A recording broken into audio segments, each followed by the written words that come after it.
Olá, amigos de todo o Brasil. Estamos começando aqui diretamente do Complexo de Ensino Renato Saraiva, mais uma aula de Direito Administrativo, dando seguimento ao nosso estudo, dando sequência ao nosso trabalho aqui na preparação para o concurso do INSS. Essa é a nossa aula de número 4. Confere, minha amiga Aninha, aula de número 4. Na aula passada nós falávamos sobre a temática da organização administrativa brasileira. Praticamente estamos terminando, já chegamos ao final. Falta apenas falar um pouquinho do regime jurídico das empresas estatais, das empresas públicas e das sociedades de economia mista. Mas, de um modo geral, até as características que tocam essas empresas, aqueles pontos de semelhança e aqueles pontos de diferença, aqui, sem dúvida, eles já foram apontados na aula de número 3, que foi a nossa aula passada. Então, agora, mais especificamente, falando sobre o regime jurídico, na tela, olha lá, aqui na administração pública indireta, já falamos das características que tocam esses entes, as características dos entes da administração indireta, e sobre as pessoas administrativas, já falamos sobre as autarquias, sobre as fundações públicas, e estamos falando sobre as empresas estatais, que são justamente as empresas públicas e as sociedades de economia mista. Sobre o regime jurídico, é aquilo que nos falta falar. Nós temos aí primeiro a questão do regime falimentar. Uma pergunta muito comum, eu vou falar sobre aquilo que tem mais potencialidade de incidência, e é claro que a questão do regime falimentar, na tela, olha lá o primeiro ponto do regime jurídico. O primeiro ponto fala aí do regime falimentar. Esse é o primeiro ponto do regime jurídico. E a pergunta é, essas empresas, elas podem ou não podem ir à falência? Elas são empresas estatais, mas são empresas, tanto que são chamadas de empresas estatais. E elas vão ou não vão à falência? Essas empresas podem ou não podem ir à falência? Com certeza, essas empresas, se você olha para o professor Celso Antônio Bandeira de Mello, você sabe que elas podem prestar tanto serviços públicos quanto explorar atividades econômicas. E se você analisa a posição pessoal de Celso Antônio Bandeira de Mello, ele diz que se ela é prestadora de serviço público, essa empresa estatal ela não pode falir, porque ela não explora atividade econômica, ela atua na prestação de serviço público. Mas ele diz que se ela for exploradora de atividade econômica, ele diz que se essa empresa ela for exploradora de atividade econômica, se for exploradora de atividade econômica, aí, meus amigos, ela pode sim ir à falência. Mas essa é a posição de Celso Antônio, e você pergunta, Eden, a posição que eu devo adotar na minha prova? A resposta aqui é não. Não é esta a posição que você deve adotar na sua prova. Não é essa, definitivamente, a posição da prova. A posição da prova, meus amigos, é a posição de que não cabe falência. A posição da prova é de que não cabe falência. E não cabe falência por quê, Eden? Não cabe falência porque quem diz isso é a lei de falências. A nova lei de falências, a lei que traz um novo regime falimentar, um novo processo falimentar. Esta nova lei de falências, lei 11.101 de 2005, a lei 11.101 de 2005, ela diz exatamente isso, que empresas estatais não se submetem ao regime desta lei. Ou seja, ela sequer investiga se a empresa ela é prestadora de serviço público ou se a empresa ela é exploradora de atividade econômica. Então, como ela nem parte para essa discussão, como ela nem parte para essa premissa, você não vai admitir a falência de nenhuma dessas espécies, nem da prestadora de serviço público, nem da exploradora de atividade econômica. Ok? Então, fechamos aqui o primeiro tópico, o processo falimentar, é o primeiro tópico do regime jurídico. Na tela, olha lá, além disso, nós encontramos aqui a questão da responsabilidade. Responsabilidade. Professor, como é que se dá a responsabilidade dessas empresas? Respondem de maneira objetiva ou de maneira subjetiva? E aqui eu me lembro nitidamente de ter dado essa dica no final da aula passada, dizendo o seguinte: quando for estudar o regime jurídico das empresas estatais, primeiro analise se a empresa ela é, de um lado, prestadora de serviço público ou se do outro ela é exploradora de atividade econômica. Analise se a empresa ela é prestadora de serviço público ou exploradora de atividade econômica. Porque se ela é prestadora de serviço público, normalmente o seu regime ele é muito próximo das pessoas públicas da administração, como as autarquias, como as fundações autárquicas e como os entes da administração direta, que são os entes federados, que são as pessoas políticas, União, Estados, DF e municípios. Mas, se a empresa ela não for prestadora de serviço público, se a empresa ela for, por exemplo, uma exploradora de atividade econômica, se ela, por exemplo, for uma exploradora de atividade econômica, o que é que nós temos, Eden? Sendo exploradora de atividade econômica, aí a sua responsabilidade ela vai ser muito mais próxima das pessoas privadas, dos particulares, e aí você vai lembrar do Código Civil. Essa regra vale para esse tópico do regime jurídico? Vale. Observe, na tela, nós temos que depende a responsabilidade como ponto do regime jurídico, depende se nós estamos diante de uma empresa que é prestadora de serviço público ou exploradora de atividade econômica. Porque se ela é prestadora de serviço público, ela responde de modo objetivo. Se ela é prestadora de serviço público, a responsabilidade ela vai ser uma responsabilidade objetiva. Por outro lado, se ela for exploradora de atividade econômica, a sua responsabilidade, em regra, ela vai ser uma responsabilidade subjetiva, que é a responsabilidade do direito privado. Então, quando explora atividade econômica, tem muito mais cara de particular do que de público. Quando presta serviço público, tem muito mais cara de ente público do que ente privado, do que de particular. Então, é por isso que a empresa estatal, empresa pública ou sociedade que preste serviço público, responde objetivamente. Se ela explora atividade econômica, a sua responsabilidade, ela é uma responsabilidade subjetiva. Aí você fala, Éden, tudo bem, mas se a empresa ela responde pelos atos praticados por agentes que pertencem à própria empresa, essa responsabilidade é de que tipo? É chamada responsabilidade primária. Responsabilidade primária é quando a empresa responde por atos de seus próprios agentes. Agora, se essa empresa não pode responder, ela não pode arcar com essa responsabilidade, se ela mesma não pode responder, o que é que nós observamos, o que é que nós temos? Se ela não pode responder, como ente da administração pública indireta, quem responde é o ente da administração direta que criou aquela empresa. Então, imagine que nós estejamos diante de uma empresa pública federal. A empresa pública federal responde pelos seus próprios atos. Você viu que se ela é prestadora de serviço público, ela vai responder objetivamente. Que se ela for exploradora de atividade econômica, ela vai responder subjetivamente como regra. Mas que se ela não tiver recurso, a responsabilidade não vai ser primária. Porque outra pessoa vai responder pelos atos dos agentes daquela empresa. E se, por exemplo, a empresa pública federal, quem vai ser chamada a responsabilidade é a União Federal. Só que a União é outra pessoa. A União tem outra personalidade jurídica. A União é outra pessoa, a União tem outra personalidade. Então, a União vai responder em caráter o quê? Subsidiário. É a chamada responsabilidade subsidiária. Também vai ser objetiva, quanto a isso não há dúvida, mas ela não vai ser mais primária, vai ser um antônimo, vai ser subsidiária, vai ter benefício de ordem. Por quê? Porque primeiro vai vir a empresa e somente se ela não puder responder, aí que o ente da direta, claro, se a empresa pública federal, o ente da direta é a União, nesse caso a União ela vai ser chamada a responsabilidade. Beleza? Tudo jóia? Então, observe comigo na tela. Agora, quando é que nós teremos essa responsabilidade subsidiária, Éden? Quando ela for objetiva, eu coloco aqui que o Estado responde. E o Estado responde como, professor? Subsidiariamente. O Estado responde subsidiariamente. Mas se a responsabilidade for subjetiva, o que é que nós temos? Responsabilidade subjetiva, nós temos que o Estado não responde. Ok? Vamos recapitular, só para ver se entendeu. Pode deixar aí na tela. Nós temos que, em relação a responsabilidade, como regime jurídico das empresas estatais, a responsabilidade ela pode ser objetiva ou ela poderá ser subjetiva. A responsabilidade ela será uma responsabilidade objetiva, ela vai ser uma responsabilidade objetiva, quando esta empresa ela for prestadora de serviço público. Se esta empresa for prestadora de serviço público, teremos uma responsabilidade objetiva. Mas, se ela for exploradora de atividade econômica, a responsabilidade ela vai ser subjetiva. E a responsabilidade subjetiva não tem responsabilidade subsidiária por parte do Estado. Só na objetiva, o Estado vai responder subsidiariamente. Na outra, o Estado não responde subsidiariamente. Então, nesse caso, nós temos que a responsabilidade é como se fosse na iniciativa privada.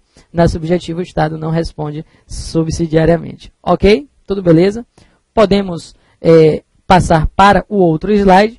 E analisando aqui o outro slide, o que nós temos?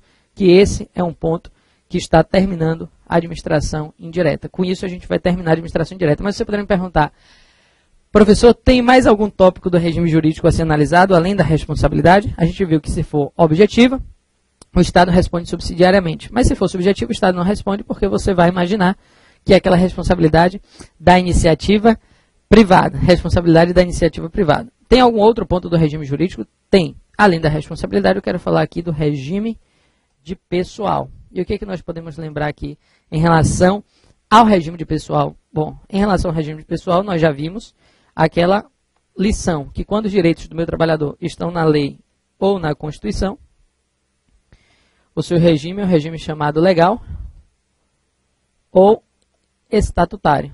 Se o regime legal ou estatutário, ele é titular de cargo. E cargo público só existe em pessoa pública. Cargo público só existe em pessoa pública. Mas, se os direitos do meu trabalhador eles estão previstos na CLT ou num contrato, o regime não é legal estatutário, o regime é seletista ou contratual. O regime é seletista ou contratual. Ele não vai ser titular de cargo, não mais, ele vai ser titular de emprego. E emprego existe aonde, Éden? Aqui vem um detalhe. Tanto em pessoa pública pode ter cargo e emprego, mas em pessoa privada. Então, o que nós temos aqui? Nós temos que quem trabalha em empresa estatal, em empresa pública, em sociedade de economia mista, trabalha em pessoa jurídica de direito privado. Quem trabalha em empresa estatal trabalha em pessoa jurídica de direito privado. Logo, vai ser titular de cargo e emprego. Bom, privado só tem aqui, não tem aqui em cima. Então, vai ser titular de emprego. O seu regime vai ser o legal estatutário? Não. O seu regime vai ser o regime seletista ou contratual. Por quê? Porque os direitos não vão estar na lei e na Constituição. Os seus direitos vão estar na CLT. Os seus direitos vão estar no contrato. Então, o regime, meus amigos, dessas pessoas que trabalham aqui, quando eu falo aqui de regime de pessoal, o regime das pessoas que trabalham nas empresas estatais é o regime seletista, é o regime contratual, porque os direitos estão previstos na CLT, estão previstos no contrato, e nesse caso não há que se falar em cargo, nós estamos diante de pessoas que têm emprego, Agora, elas são servidores públicos, Éden, eles são servidores públicos, essas pessoas, elas se enquadram na categoria dos servidores públicos. Meus amigos, veja bem, quando nós temos que o sujeito trabalha em uma pessoa jurídica de direito privado, quando o sujeito trabalha em uma pessoa jurídica de direito privado, ele não é servidor público. Ele até é um servidor estatal, mas ele não é servidor público. E ele é o que, professor? Ele é o chamado servidor de ente governamental de direito privado. Então, apenas para você entender essa parte aqui agora também, na tela, quem trabalha no Estado é o servidor estatal. Então, nós temos aqui o servidor estatal. Servidor estatal é aquele que trabalha no Estado. Quando o sujeito trabalha no Estado em pessoa pública, ele é chamado de servidor público. Quando ele trabalha no Estado em pessoa privada, ele é chamado, que é o caso, porque as empresas estatais, elas são pessoas jurídicas de direito privado, por isso que eu posso destacar. Quando trabalha em pessoa privada, ele é o chamado, quem é? Ele é o chamado servidor de ente governamental de direito privado. E esse nome técnico, que é para quem trabalha no Estado e que, portanto, é servidor estatal, só que mais especificamente em pessoas privadas do Estado, ou seja, nos entes da administração pública indireta de direito privado, mais especificamente aqui, o que nós temos? Mais especificamente aqui, servidores de ente governamental de direito privado, o que nós temos, professor? Que esses servidores, eles comumente são chamados de empregados. Os famosos empregados, comumente chamados de empregados públicos. Esses são os empregados, normalmente chamados de empregados públicos. Empregados, normalmente chamados de empregados públicos. Normalmente chamados de empregados públicos. Então, em relação ao regime de pessoal, que é o ponto sobre o qual estamos falando, que é o ponto que efetivamente estamos analisando. Quem trabalha na empresa estatal, ele é um servidor público? Não. Ele é um servidor estatal? É porque servidor estatal é quem trabalha no Estado. Ele é um servidor estatal, mas ele não é servidor público. E ele é o que, professor? Ele é um servidor de ente governamental de direito privado, comumente chamado de empregado público. E o seu regime é o regime seletista ou contratual, os seus direitos estão na CLT no contrato, ele é titular de emprego e não titular de cargo público. Ele não é servidor público, tudo bem, porque servidor público é quem trabalha, observe na tela, servidor público é quem trabalha em pessoa pública. Servidor público é o que trabalha em pessoa pública. Se ele trabalha em pessoa privada, ele não é servidor público. Ele é servidor de ente governamental de direito privado. Agora, embora não seja servidor público, esse empregado público não é servidor público. Perceba que aí há uma diferença. Embora não seja servidor público, ele se equipara aos servidores públicos em alguns aspectos. Embora não seja servidor público, ele se equipara aos servidores públicos em alguns aspectos. Professor, em que aspectos, por exemplo, eu posso dizer que existe equiparação? De um modo geral, a gente pode citar aqui na tela, olha lá, existe equiparação aqui na necessidade de submissão ao concurso público.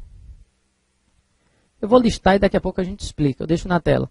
No concurso público, no teto remuneratório, como regra, remuneratório, no regime de não acumulação, de cargos e empregos públicos, na improbidade administrativa, sujeitos de improbidade administrativa, são considerados funcionários públicos para fins penais,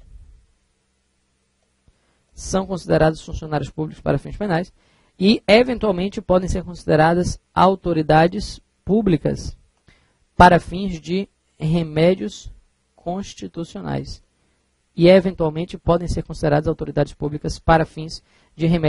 Ou seja, eles não são servidores públicos, mas eles se equiparam aos servidores públicos em alguns aspectos. Professor, em que aspectos, por exemplo, existe essa equiparação? De cara, o concurso público. Para você trabalhar no Banco do Brasil, para você trabalhar na Petrobras, para você trabalhar na Companhia Hidroelétrica do São Francisco, na Chesf, para você trabalhar na Empresa Brasileira de Correios e Telégrafos, como regra, você tem, sim, que se submeter ao concurso público. Como regra, tem que se submeter ao concurso público. Então, não é servidor público, mas nesse ponto há uma equiparação, porque esse é o regime que se aplica para o servidor e, por equiparação, também vai se aplicar para o empregado. Na tela, olhe lá, além do concurso público, nós temos aí o teto remuneratório. As pessoas que trabalham nas empresas estatais, elas têm de obedecer o teto remuneratório?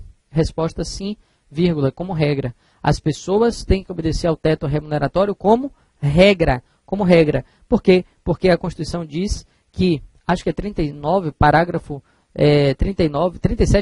9º, se eu não me engano, vale a pena conferir o artigo 37, parágrafo 9º, se essa empresa estatal ela não recebe dinheiro da União para pagamento de despesas de pessoal ou custeio em geral, da União, no caso, se for empresa estatal federal, mas eu digo de qualquer ente da direta, pode ser estados, municípios, DF, se a administração pública direta, que são os entes federados, ela não repassa, não faz nenhum pagamento, não transfere nenhum valor para custear regime de pessoal ou despesas em geral, ora, meus amigos, diante dessa situação, diante dessa realidade, aí não há que se falar em sujeição, em submissão ao teto remuneratório. Beleza? O regime da não acumulação, na tela observe, nós temos ainda aí o regime da não acumulação de cargos, empregos e funções. O regime da não acumulação de cargos, empregos e funções públicas, ele diz o que, professor? Ele diz que o servidor público, aquele que tem cargo, emprego e função pública, ele não pode acumular. Claro que existem aquelas exceções no texto da Constituição. Lá no artigo 37, inciso 16, no artigo 37, inciso 16, não existe uma vedação absoluta, existem algumas exceções. E aí aquelas exceções, elas, claro, também vão se aplicar aqui para aqueles que trabalhem nas empresas estatais, nas pessoas jurídicas de direito privado.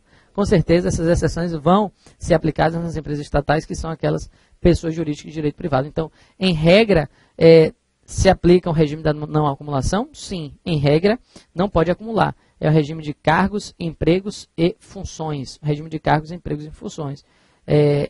Não pode acumular. Agora, é claro que se a própria Constituição ela traz exceções a essa regra, é claro que se a própria Constituição ela apresenta exceções, essas exceções também vão valer aqui para esses sujeitos. Por exemplo, a Constituição fala lá de 2 cargos de professores, 2 cargos de professores, um cargo de técnico científico com profissão regulamentada, um cargo de técnico mais a outra profissão regulamentada, e 2 cargos na área de saúde, 2 cargos da área de saúde, artigo 37 e 16, na verdade são 2 de professor, 1 de professor com de técnico, ou 2 cargos na área de saúde, agora sim com profissões regulamentadas, ou seja, aquelas exceções. As exceções que estão na Constituição também vão se aplicar aqui, mas, de um modo geral, a regra que é a proibição de acumular, observe, a regra da não acumulação na tela, nós temos aí, ela se aplica sim para essas pessoas. Nós temos aí a submissão à lei de improbidade, elas podem sim ser consideradas pessoas que praticam atos de improbidade, as pessoas que trabalham nas empresas estatais, podem sim ser considerados também funcionários públicos para fins penais e, além disso, autoridades públicas para fins de remédios constitucionais, ok? Houve um tempo em que se dizia que a dispensa dessas pessoas era uma dispensa imotivada, e apenas excepcionavam a Empresa Brasileira de Correios e Telégrafos. Houve um tempo em que se dizia que embora não sejam servidores públicos, esses empregados públicos, eles se equiparam aos servidores públicos em alguns aspectos, se equiparam aos servidores públicos em alguns aspectos, mas não em todos. E aí perguntaram, quais são os aspectos em que não há equiparação? Qual é o aspecto? Aí diziam, não, os doutrinadores diziam, não, o aspecto em que não há equiparação é justamente na dispensa, porque enquanto no caso do servidor público a dispensa é motivada porque ele é estável, no caso do empregado público a dispensa é imotivada porque ele não é estável, já que o estável é aquele que tem cargo público, enfim, o sujeito que para gozar da estabilidade ele tem que ocupar um cargo público efetivo, e aqui não se trata de cargo, aqui se trata de emprego. E aí com certeza diziam não, como ele não tem cargo público efetivo, ele tem apenas um emprego público, embora tenha sido aprovado em concurso público, ele não tem estabilidade. E se ele não tem estabilidade, a sua dispensa é imotivada. E aí excepcionavam apenas a empresa brasileira de Correios e Telégrafos. Diziam não, como a empresa de Correios, ela presta um serviço de natureza exclusiva, que constitui, portanto, um monopólio estatal aqui no Brasil, aí mesmo ele sendo empregado, ali nós não vamos dizer que a dispensa é imotivada. Então, esta exceção de não dizer que a dispensa vai ser motivada só para os Correios, hoje, de um modo geral, ela vale para todas as empresas estatais. Porque o Supremo Tribunal Federal ele vem reconhecendo que é um absurdo, ele vem reconhecendo que é inadmissível o sujeito passar no concurso, o sujeito respeitar todas as formalidades, preencher todas as condições e requisitos legais e simplesmente ser mandado embora sem mais nem porquê. É claro que o ato precisa de alguma motivação, não quero dizer que ele tenha estabilidade de quem tem um cargo público efetivo, ele não é estável, muito menos vitalício. Mas é claro que dizer que a dispensa é completamente imotivada foi algo que soou de maneira distoante aos ouvidos do Supremo Tribunal Federal. E ele hoje entende que mesmo os empregados públicos, até aqueles que estejam em outras empresas que não apenas a empresa brasileira de Correios e Telégrafos, que não apenas a ECT, eles também têm que ter fundamentação na sua dispensa, ou seja, a dispensa dessas pessoas também tem que ter um mínimo de grau de motivação, um mínimo de grau de fundamentação, que não poderia ser uma dispensa absolutamente imotivada. Ok, meus caros, tudo beleza com o regime de pessoal? Na tela, olha lá, último ponto. Último ponto do regime jurídico. Podemos falar aqui agora do regime de bens. Regime de bens é o último ponto do regime jurídico das empresas estatais. A gente terminando o regime de bens, a gente pode considerar terminado o assunto a administração pública indireta e, consequentemente, o tema organização administrativa brasileira. Ok? Sobre regime de bens. Bom, você sabe que se a pessoa é pública, os seus bens eles são públicos. O raciocínio pode ser o mesmo aqui, professor? Pode. Se de um lado a pessoa é pública, o bem é público, aqui nós estamos diante de pessoas jurídicas de direito privado. As empresas estatais, e você sabe, elas são pessoas jurídicas de direito privado. E, como pessoas privadas particulares que são, os bens dessas empresas estatais, os bens dessas pessoas, são ou não são bens privados? E a resposta é são. São ou não são bens particulares? Ah, com certeza. Então, neste caso, o que nós temos na tela? Se as pessoas, empresas estatais são particulares, os seus bens são bens privados. E, portanto, seguem o regime de bens privados. Aí você fala, Éden, mas as empresas, você disse, elas podem atuar tanto na prestação de serviço público quanto na exploração de atividade econômica. Se ela explora atividade econômica, tudo bem, o bem é privado. Mas mesmo se ela presta serviço público, a doutrina ainda assim entende que sim. A doutrina ainda assim entende que sim. Por quê? Porque por mais que a empresa ela se preste a oferecer à população uma utilidade ou comodidade material para satisfazer as necessidades coletivas, ou seja, por mais que uma empresa ela se coloque para prestar serviços públicos, sendo ela uma empresa privada, os seus bens são privados. E isso é uma coisa que é tranquila para a nossa prova. Agora, embora os bens de uma empresa privada, mesmo prestadora de serviços públicos, esses bens eles sejam privados, embora esses bens eles sejam bens privados, embora estejamos aí diante de bens privados, se a empresa é prestadora de serviço público e os seus bens estão diretamente atrelados e afetados à prestação daquele serviço, aí a situação muda um pouco. Repito, os bens das empresas estatais, se elas são pessoas privadas, são bens privados, são bens particulares, são bens privados, são bens particulares, e quanto a isso não existe a menor sombra de dúvida. São bens privados, são bens particulares. Agora,